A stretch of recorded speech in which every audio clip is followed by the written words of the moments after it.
Hello and welcome back to Lorcana Villain. My name is Baker, and today we're taking a look at the top 8 deck lists for the most recent online tournament, which was hosted by the Lorcana Play Network and organised by Tiana Bodyguards, the second of these larger tournaments. That she's run others, but the second, which was completely free to enter, and yeah, 270 players. Didn't quite beat out the amount of players that we had for the first one, which ended up being 288, but still as close as you like. Really great big pool of players. So a huge thank you to Taya and all of the judges, all of the organisers, anyone that had a hand in this weekend's event, which was called the Pack Return of the Mim. So a big thank you to everyone that was involved in this. I did play. I was 3 wins, 0-0. It was a good start, and then I lost 3 in a row. I am going to do a video talking about my run. I didn't think people would want to see it, to be honest, because I made a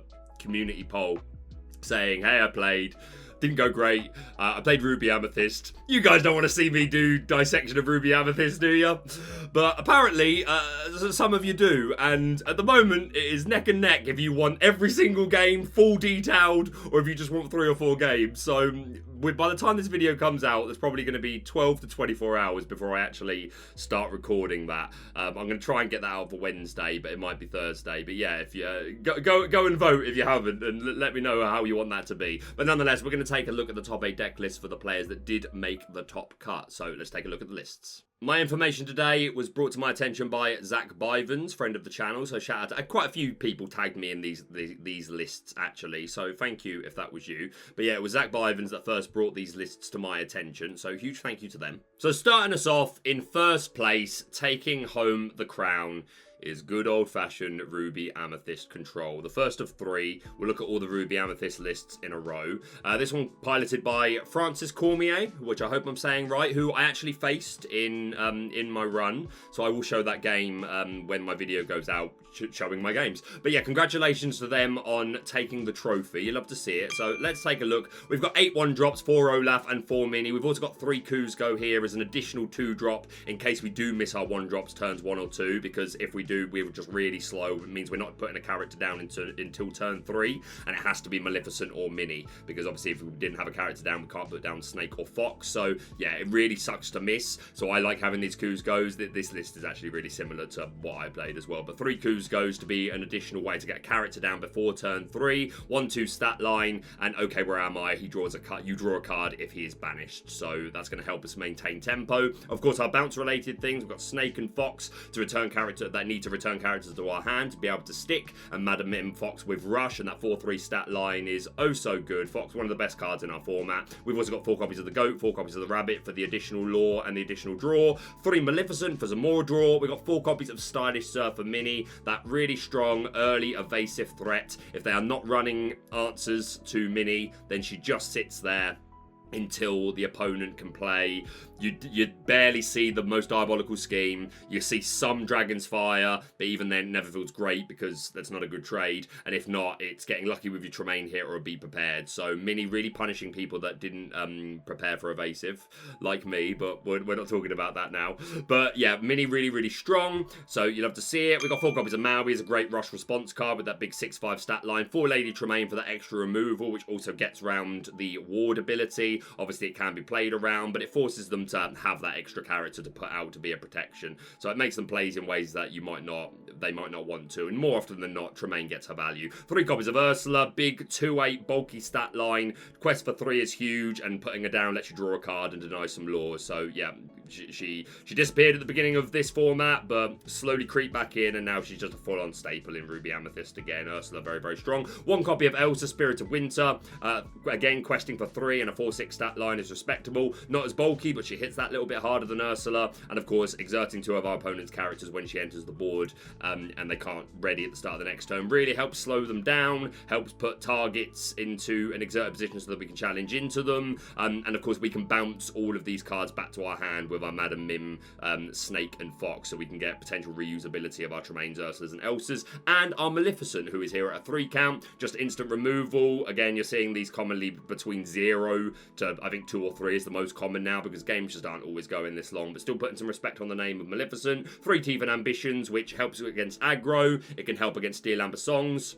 And it is another way that you can deal with evasives, namely opposing Stylish Surfer minis, to be able to, if you can put the self-damage on one of your 1-drops, one of your 1-3s, and then the 2 damage on their mini, and then you challenge into their mini with yours, so you take them out and you survive. That is the dream scenario. 4 friends on the other side, and 4 be prepared for the draw. So we're not seeing any Sorcerer's Spellbook. Very streamlined, but led Francis to a first place finish. Looks good. I like all the, again, this is very similar to the list I ran.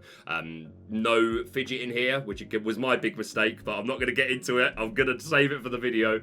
But yeah, not a lot of answers to evasive, not even crabs here to boost the mini to take out the opponent, but we've got the 3 Teeth and Ambitions, and yeah, led Francis all the way to first place, so congratulations to them. We'll look at all of our Ruby Amethyst decks in a row. There is one in the top 4, but it's the most different of the 3. So we'll move straight onto this one, which is the most similar to the first, but with one pivotal difference. We've got Ruby Amethyst Shadow Control. Once again, a nice high count of 1-drops with 4 Olaf, 4 Mini, the 4 Snake, the 4 Fox, the 4 Goat. Only 3 Rabbit here for the draw, and we're opting instead for the 4 Maleficent. So a little kinder on the Inkables, but obviously less value overall, because a Rabbit draws when he hits and leaves the field.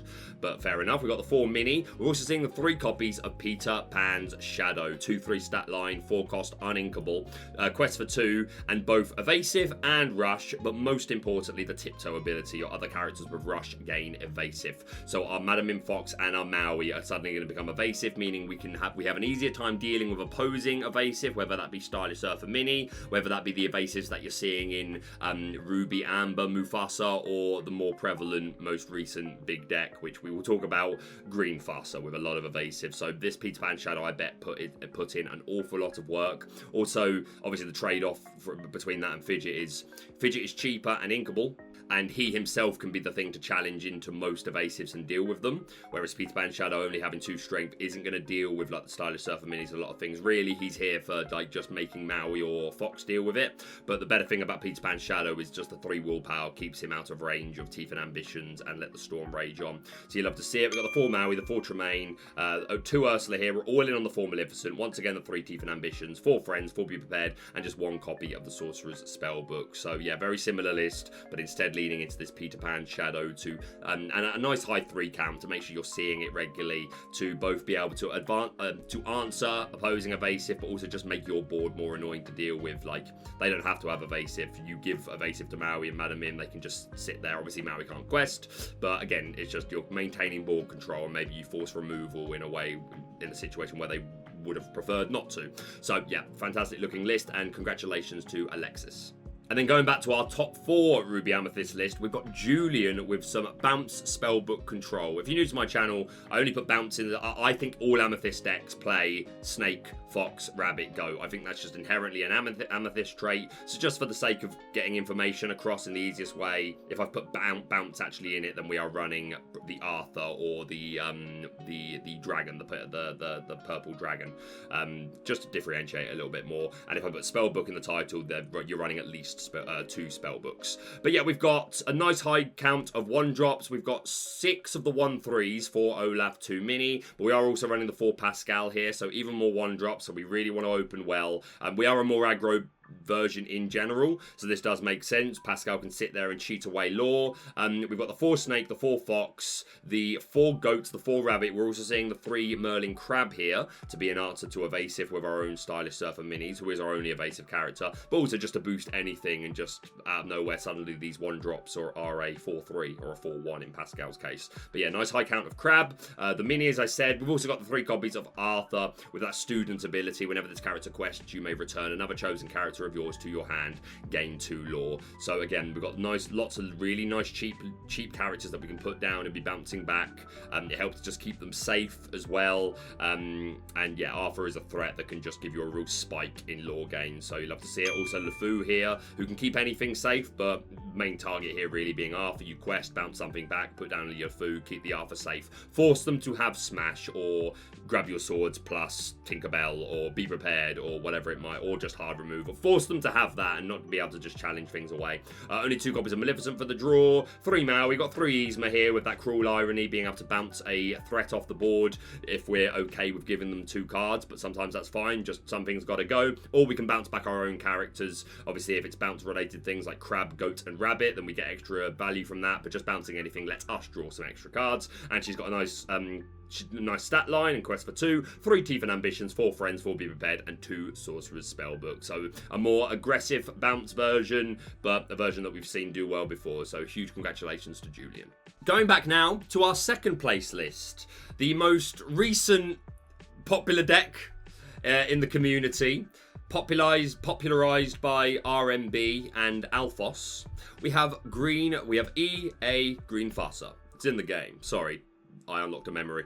So yes, the evasive version of Mufasa, taking advantage of people that just aren't showing enough respect to evasives. We have seen a rise in counters to it, more people playing Fidget. You've seen Cruella de Vil and Jafar pop up in Sapphire and Steel decks respectively. But not enough people respecting it. I was one of them. I spent weeks telling people to run Fidget to deal with the opposing minis, and I didn't play them. Anyway, we're not getting into that. Watch my next video for a lot of salt. But anyway, but I actually fought this game on this deck on ladder, so I will get to show me going up against this deck in that video as well. But yes, we have a pilot here who took Greenfasa all the way to 2nd place. Shout out to Breezy, who was oh so happy to see the Emperor represented in the finals. So let's take a look. We've got the 4/4 Stitch line. Obviously the Rockstar Stitch here, having a nice respectable 3 lore, 3/5 stat lines respectable, shifting for 4, but most importantly adoring fans. Whenever you play a character with 2 or less, you may exert them to draw a card. So we've got the Stitches, the Queens, the Simbas, and the Flynn Riders that can all be adoring fans. And again, Stitch quests really aggressively. He's a great target off of Mufasa, so we love to see it. We've got 4/4 Queen line, the 1-drop and the 5-drop or shift for 2, commanding presence, 4/3 stat line quest for 2, and whenever this character quests, chosen opposing character gets -4 strength this turn, and chosen character gets +4 strength. So minus them some strength, give yourself some, manipulate the board so you have more control over challenging and not being taken out in return or even taking any damage in return. I personally moved away from the Queen line. She wasn't doing enough for me. I wasn't a big fan of putting these cards down in the early turns, but that's Amber Ruby. I haven't actually tested this Amber Emerald deck myself yet, but did very well here. We've got 4 copies of Bodyguard Simba, Protective Cub, nice early annoying card, protect our Queen and Stitch if we want to quest with them, but keep them safe for a potential shift. And again, there's some great memes with if they hit you Mufasa, if you had another target they really wanted to hit, but was waiting to see what you hit them with Mufasa, and then you hit the Simba, now your other target is safe. So yeah, some great plays you can make with Simba. Flynn Rider here at 4 count just for some early aggressive questing with that 2 lore, and of course if they do challenge into him, then they're going to be discarding resources. 4 copies of Doc to be our sole way of playing characters cheaper, moving away from Lanterns. But yeah, Doc can be just enough to get him down on turn 3, and then you open yourself up to turn 5, Mufasa, or Kuzco, or the Mad Hatter, or Ray, which we'll get to. And yeah, questing for 2 is huge, so really big fan of Doc. We've got 4 copies of Peter Pan, Never Landing, the first of our evasive characters. 3/2 stat line, so hitting 3 is good, takes out a lot of important cards in the early to mid game, and just, yeah, evasive. If they haven't got an answer for it, then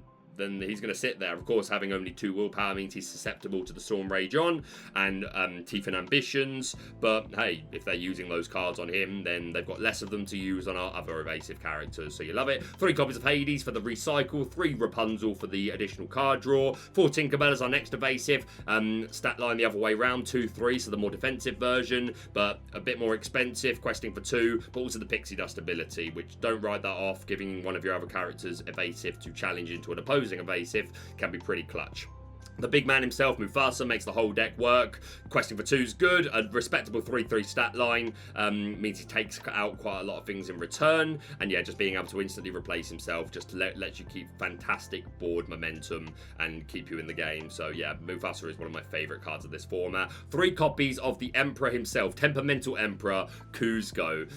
5 cost inkable, 2/4, questing for 3 with ward and no touchy. When this character is banished, challenged and banished, you may banish the challenging character. Was always strong, just Emerald is just really fallen off, like just in comparison to other things, unfortunately. But this combination with Mufasa let it go the distance, and Kuzco was able to shine. You love to see it. Also 3 copies of the Mad Hatter. This deck is just chapter 1 with Mufasa and Doc and Ray. It is, and the Queens, But anyway, a love letter to Chapter 1 format. The Mad Hatter here with the quest for 3, and again another 5 cost that we can put down on turn 4 if we got Doc down on 3, and being able to draw cards whenever they challenge him. So they really want to do, it really baits their hard removal because they don't want you drawing cards. Ray, another 5 drop with a 3/3 stat line, meaning he is susceptible to people playing those anti-evasive cards like Fidget and Cruella de Vil and Jafar. But even if you just get 1 off with him, like questing for 3 is huge, and yeah, if they don't have those evasive answers, then he's going to sit there and just spike the game for you. We've talked about Stitch and of course Genie on the job, another evasive character. 3/4 is a bit of a more complicated stat line to get round. Not many people are running evasive counters that can hit for 4. Generally it would have to be a 3 and then a bit of chip from something. Unless you're running Tiggers in the Ruby Amber version or Mickey Mouse BLT. But my point being, less things can actually deal with Genie, and of course the disappear ability, being able to just bounce cards back to our opponent's hand. Not playing the bibbidi bobbidi boo in here, no non-character cards, really clean. When I do get around to testing this deck, this will probably be the variant that I go for. This looks the cleanest to me. But yeah, you love to see it. Congratulations to this person on a 2nd place finish. Next up in top 4, we've got, I've just noticed I've called this Ruby Amethyst Control. It ain't. This is Sleepy's Rock Songs. So forget that. We'll leave it. So yeah, Sleepy's Rock Songs. Of course, we'll start off by talking about Sleepy's Flute. 2 cost uninkable. If you played a song this turn, gain 1 lore. So just gonna like. You can get some great spikes with this, especially if you can get multiple down. You can tilt them all just from playing 1 song. So this card alone wins games. And in that vein, we've got 4 copies of Grab Your Sword for the spread chip damage. And again, it can be sung, so we can really, like, out of nowhere, if we've got at least 5 ink and a 5 cost character on board, just 2 of these, 4 damage to everything on board is generally enough to wipe a lot of things. So one of the most powerful cards we have. 4 Whole New World for the hand reset. 4 Strength of Raging Fire to do that chip damage based on the amount of characters we've got. No smash here, but in a Sleepy's Flute deck, it makes more sense to just maximize on your songs, and this deck can spread very wide, so you can get to high numbers with this. 3 copies of Let the Storm Rage On, a fixed 2 damage, but you get to draw a card for doing it. 2 copies of the World's Greatest Criminal Mind, with that ability to banish a chosen character with 5 or more strength. Not a lot of characters in format with that fit that description. Maleficent and Maui from Ruby, and Cinderella for the Mirror. But we're not seeing the Queen in this deck, so we don't have the ability to manipulate strength that way. But again, we've seen this come up a few times. I think most people playing this deck are probably just saying, yeah, your hardest matches is probably the Mirror.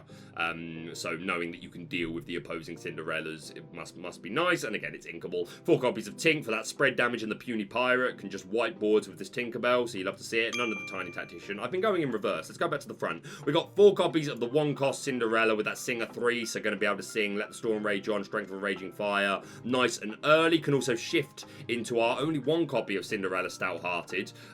Quest for 3, resist 2, 5/5 stat line, and the Singing Sword, so you can challenge ready characters when you sing songs. So we're not all in on this, but still 4 copies of the Ballroom Sensation version just to open up early song plays. We got 2 copies of Prince Eric to be an additional 2 drop, being able to go up to a 3/3 stat line when you're challenging. Takes out a lot of early game cards and stops them from questing away, just keeps them in check. 2 copies of the Robin Hood with that skirmish ability, exert to deal 1 damage to chosen character. So we've got lots of ways of doing chip as well. This is another way of doing it. And again, if you're careful with your Robin Hood and you only actually exert him when you're taking out the last character on opposing board, then he can sit there and be safe for quite a while and be very annoying. 4 Ariel, Spectacular Singer, Singer 5, so she can sing all the pre-mentioned songs from Singer 3, but also gets to sing Whole New World and Grab Your Swords on the cheap. 4 Gaston in here as well, a Baritone Bully, who can also sing those 5-cost songs for cheap, having the Singer 5 ability. 3 copies of Benja, respecting the meta, taking out those opposing Sleepy's Flutes, Sorcerer's Spellbooks, Lanterns, all those sort of things. Not that we're seeing many Lanterns anymore. 3 copies of Rapunzel for the draw. We don't have to be all in on a Whole New World. Sometimes, like, if they know you're playing it, they immediately empty their hand, so it's nice to be able to go, okay, you've just played out your hand carelessly, and now I'm just going to draw a Rapunzel, plus Beast, who is here at a 4-drop. With that, it has to be this way. Sorry, it's better this way. At the start of your turn, if you have no damage, draw an extra card. Well, draw a card on top of your draw for turn. If you do have damage, you go up to a 7-5 stat line, which isn't preferable, but 7, like, again, we want to be drawing with him, but hitting for 7 takes out most of the meta, except for Ursula and Eudora. But yeah, preferably we want to be drawing extra cards with this. And again, he's a 5-cost, so can also sing these 5-cost songs. And now, lastly, we'll talk about the Hercules line. I'm sorry, I called it. I said this is better than people that is being than the data is showing. We just need someone smarter than me to tell me why it's better. But nonetheless, great to see Hercules making the top 4. The 2 cost having a 2-3 stat line, which is respectable, but then 4 copies of the 6 cost that can shift for 4, resist 2, can be really annoying, and a 6-3 stat line. Another target for the world's greatest criminal mind in opposing decks, but again, you're not seeing these a lot. But yeah, the resist 2 like can keep him around. Like, hit for 6 is so strong. And this is essentially a turn. In some ways, this is a turn 4 Maui. If you played Hercules, the 2-drop on turn 2, then this is just a turn 4 Maui where with your resist 2 and you can quest. So I've always really liked Hercules. So it's nice to see it doing well. So yeah, great looking list. Huge congratulations to Frank.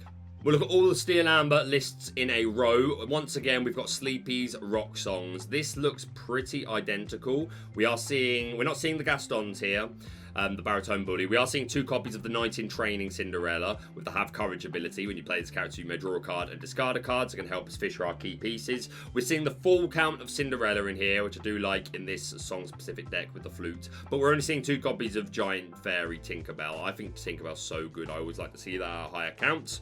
But preference, we got 2 copies of Be Our Guest here, which is our only song that's different. 2-cost Inkable and allowing us to search for a key piece. Well, look at the top 4 cards of our deck and search out a key character. But as well, it's just another target for our Sleepy's Flute. And of course, we're not seeing the Hercules here.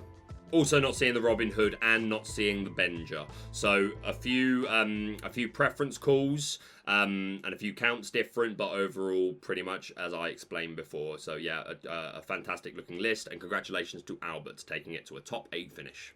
And our last Steel Amber list, although it doesn't seem right to call it a songs list because we are playing songs, but it's not really the point here. We've got Steel Amethyst Tiana Bodyguards, another deck of recently of high discussion, taking advantage of Tiana, the 4-cost uninkable, 1/4 stat line. Quest for 2, resist 2 is good, and what you give is what you get. While this character is exerted and you have no cards in your hand, opponents can't play actions. This is obviously incredibly strong, shuts down so many huge things. Be Prepared is one of the bit like any song.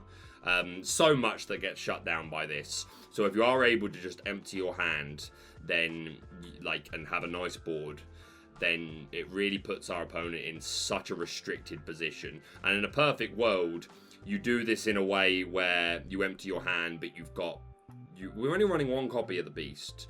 But I think having Beast down obviously means at the beginning of your turn, you're drawing 2 cards, and hopefully you've got enough ink to either play them both or ink one, play the other. So you're able to draw cards every turn, but then through the likes of, it depends how well you top. If you've got an empty hand, then if you top Rapunzel, obviously that's great. If you've got something damaged on the field, obviously letting the Storm Rage on will let you draw, but it's just replacing itself. So yeah, Beast's the best position really, but I think in an ultimate world you just want to get to this point where it doesn't really matter that you're topping. Hopefully by this point you've locked them out, you've got a big board, you've taken away their ability to play Grab Your Swords and Be Prepared, and they're not wiping your board without challenging. And in that vein, we're running a lot of bodyguards. So let's take a look at everything. 4 copies of Ballroom Sensation Cinderella, and we are running 2 copies of the Stout-Hearted, so a shift target, but it can also sing our only 2 songs, Let the Storm Rage On and Strength of a Raging Fire, for cheap. 4 copies of Lilo. We are an aggro deck in at our core. So that questing for 2 for a 1-drop is nice and strong as it's always been. Pairs really nicely with a turn 2 Simba on curve with that bodyguard ability. We've got 4-copy, the 4/4 line of Stitch and Rockstar Stitch. Lots of 2-drops in here to be adoring fans, and again, Stitch, a great quester. Also 4 copies of Sleepy, 2-cost inkable, 2/3 stat line, which is really good for a 2-cost. Obviously, there are other 2 costs like Donald Duck comes to mind, who is 2/3 for a 2-cost. But questing for 2, and the negative here is the Yawn ability, where this character enters play exerted. But a lot of time, it doesn't really matter, especially if you go first. If they don't put down a 1-drop, it literally doesn't matter at all. If they do put down a 1-drop, if it's not Felicia, it still doesn't really matter. And even if you're going second, like, you probably get at least 1 quest out of this. Sometimes you don't, but you like, if they are challenging into you with their 1 and 2 drops, but assuming they went first, and you put this down on your turn 2 exerted, then maybe they take it out, but maybe they don't, and you probably take them out in return. Yeah, Sleepy looking good.